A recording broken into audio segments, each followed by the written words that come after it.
इंसान विरासत में मिली चीजों को अगर संभाल कर रखे तो ना सिर्फ उनकी पहचान कायम रहती है बल्कि उनकी रिस्पेक्ट और बढ़ जाती है। फिर वो चाहे कोई प्रॉपर्टी हो या बिजनेस या फिर कोई आर्ट ही क्यों ना हो। बॉलीवुड से लेकर साउथ तक, यहाँ तक कि हॉलीवुड में भी ऐसे कई लोग मिल जाएंगे जिनकी कई पीढ़ियां फिल्मी लाइन से जुड़ी रही हैं। तो वहीं उस खानदानी परंपरा को आगे बढ़ाने का काम कुछ लोग बखूबी कर रहे हैं। कुछ लोग तो नाम कर पा रहे हैं, लेकिन कुछ लोग ऐसे भी हैं जो गुमनामी के अंधेरे में खो गए हैं। और कुछ लोग तो ऐसे भी रहे जिनके लिए कामयाबी तो दूर की बात है, वो अपनी पहचान तक नहीं बना सके। बॉलीवुड की एक फिल्मी फैमिली से ताल्लुक रखने वाले एक ऐसे ही अभिनेता हैं अरमान कोहली। बचपन से फिल्मी माहौल में पले बढ़े अरमान कोहली को एक्टिंग और फिल्मी दुनिया विरासत में मिली थी। बावजूद इसके ना तो वो एक कामयाब एक्टर ही बन सके और ना ही अपनी शोहरत को कायम रख सके। जानी दुश्मन और प्रेम रतन धन पायो जैसी फिल्मों में नजर आने वाले अरमान कोहली अपनी एक्टिंग से ज्यादा अपनी पर्सनल लाइफ और कंट्रोवर्सीज के कारण फेमस रहे। अगर ये कहें कि अरमान कोहली और विवादों का चोली दामन का साथ रहा तो ये कहना गलत नहीं होगा। इस वीडियो में हम आपके लिए अरमान कोहली के करियर और विवादों से जुड़ी कहानियां लेकर आए हैं। फेमस डायरेक्टर और प्रोड्यूसर राजकुमार कोहली के बेटे अरमान कोहली ने अपने करियर की शुरुआत बचपन में ही कर दी थी, जिनमें उनके पिता के निर्देशन में बनी बदले की आग और राज तिलक जैसी फिल्में शामिल हैं। इन फिल्मों में अरमान कोहली चाइल्ड आर्टिस्ट के तौर पर नजर आए थे। एक मेन लीड एक्टर के तौर पर अरमान कोहली ने अपने पिता के ही डायरेक्शन में बनी फिल्म विरोधी से करियर की शुरुआत की थी। हालांकि ये फिल्म नाकामयाब साबित हुई थी।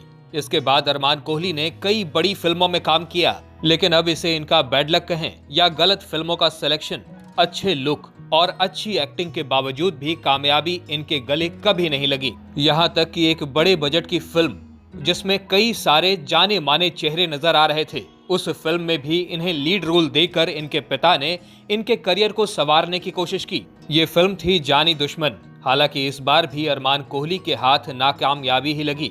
ये फिल्म उस वक्त पर्दे पर तो नहीं चल पाई थी, लेकिन बाद में टीवी पर दर्शकों ने इसे काफी पसंद किया। दोस्तों, राजकुमार कोहली के ओहदे का अंदाजा आप इसी बात से लगा सकते हैं कि जब राजकुमार कोहली ने अपनी फिल्म जानी दुश्मन बनाने के लिए लोगों से बात की थी तो बड़े बड़े स्टार्स इस फिल्म में उनके बेटे अरमान कोहली से पिटने तक को तैयार हो गए थे।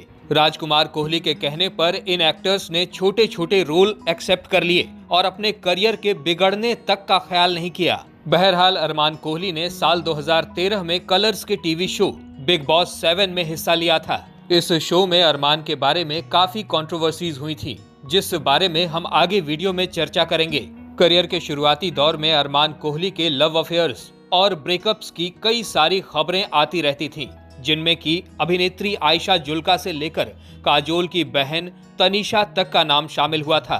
खैर, अरमान कोहली ने एलओसी कारगिल में काम करने के बाद राजश्री प्रोडक्शन द्वारा बनाई गई फिल्म प्रेम रतन धन पायो से 12 साल बाद फिल्मी दुनिया में वापसी की। इस फिल्म में अरमान नेगेटिव किरदार में नजर आए थे। अरमान कोहली ने बिग बॉस शो के बाद एक भोजपुरी फिल्म में दिग्गज एक्टर धर्मेंद्र और रवि किशन के साथ काम किया था। इस फिल्म का नाम था दुश्मन के खून पानी है, लेकिन यहाँ भी इन्हें कुछ खास कामयाबी हासिल नहीं हो सकी। एक हीरो के तौर पर अरमान खासे पसंद नहीं किए गए, लेकिन एक विलन के तौर पर अरमान को काफी ज्यादा पसंद किया गया था।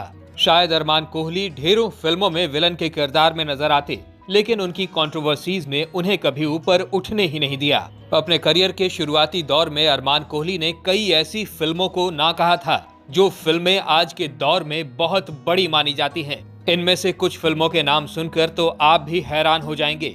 पहली फिल्म है दीवाना, शाहरुख खान और दिव्या भारती की। इस फिल्म में शाहरुख खान वाला किरदार अरमान कोहली को पहले ऑफर किया गया था, लेकिन उन्होंने ठुकरा दिया। इसके बाद दिलवाले दुल्हनिया ले जाएंगे फिल्म में परमीत सेठी वाला किरदार पहले यश चोपड़ा ने अरमान कोहली के लिए ही सोचा था, लेकिन अरमान कोहली ने इसे भी नकार दिया था। खैर, अरमान को शायद ही इस बात का अफसोस हुआ होगा, क्योंकि वो खुद ही एक बड़े फिल्म मेकर के बेटे थे और उन्हें पता था कि उनके पिता उन्हें फिर से लॉन्च कर ही देंगे। और ऐसा हुआ भी। फिल्म जानी दुश्मन से अरमान कोहली को उनके पिता ने जबरदस्त लॉन्च किया था। भले ही वो फिल्म ना चली, लेकिन इसका फायदा अरमान कोहली को मिल सकता था अगर अरमान कोहली की जिंदगी में एक के बाद एक कंट्रोवर्सी ना हुई होती। आइए जानते हैं उन कंट्रोवर्सीज के बारे में जिसकी वजह से अरमान कोहली की इमेज एक बड़े बाप के बिगड़ैल बेटे की बन गई।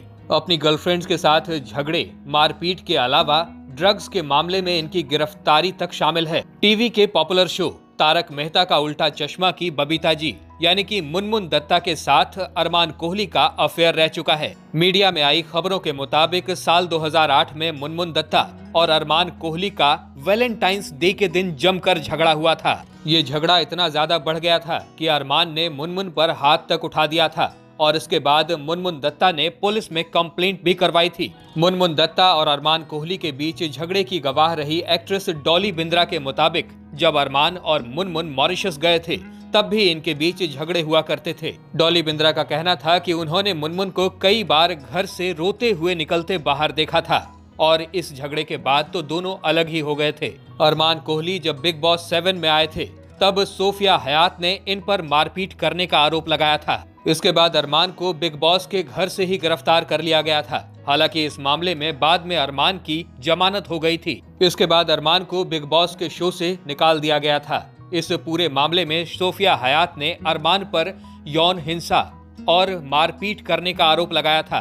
दरअसल बिग बॉस में मिले एक टास्क के दौरान दोनों के बीच झगड़ा हुआ था और इसके बाद सोफिया ने आरोप लगाया था कि अरमान ने उन्हें वाइपर से मारा है जिससे उनके चेहरे पर चोटें लग गई हैं। कभी एक खबर भी सुर्खियों में हुआ करती थी कि काजोल की छोटी बहन तनीषा मुखर्जी के साथ भी अरमान कोहली का अफेयर है। हालांकि ये बात भी सामने आई थी कि अरमान कोहली और तनीषा के रिश्ते के खिलाफ तनीषा की मां तनुजा थी क्योंकि उन्हें अरमान कोहली के एग्रेसिव नेचर से डर लगता था।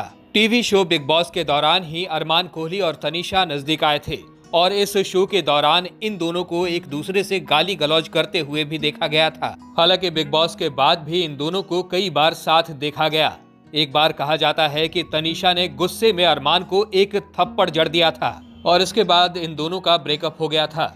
अरमान कोहली के पिता राजकुमार कोहली के ड्राइवर सोनू ने एक बार ये खुलासा किया था कि तनीषा से ब्रेकअप के बाद अरमान कोहली काफी गुस्से में रहा करते थे। अक्सर जब अरमान कोहली को तनीषा पर गुस्सा आया करता था तो वो तनीषा के घर के बाहर जाकर पेशाब कर दिया करते थे। ड्राइवर सोनू ने बताया कि तनीषा पर गुस्सा करने का सबसे बड़ा कारण ये था कि अरमान कोहली को ब्रेकअप से पहले तनीषा ने थप्पड़ मारा था और इसका बदला लेने के लिए वो ऐसी हरकतें करते रहते थे। 2018 में अरमान कोहली की गर्लफ्रेंड और लिव इन पार्टनर रही नीरू रंधावा के साथ भी अरमान कोहली ने मारपीट की थी। मीडिया रिपोर्ट्स के मुताबिक दोनों के बीच किसी बात को लेकर झगड़ा हुआ था और ऐसे में अरमान कोहली ने न सिर्फ नीरू रंधावा को सीढ़ियों से धक्का दिया बल्कि उनके बाल पकड़कर उन्हें घसीटा भी। दोनों के बीच हुई इस मारपीट में नीरू को काफी ज्यादा चोट लग गई थी और उन्हें कोकिलाबेन अस्पताल में भर्ती भी कराया गया था। नीरू एक फैशन स्टाइलिस्ट हैं और ये दोनों साल 2015 में एक दूसरे के करीब आए थे।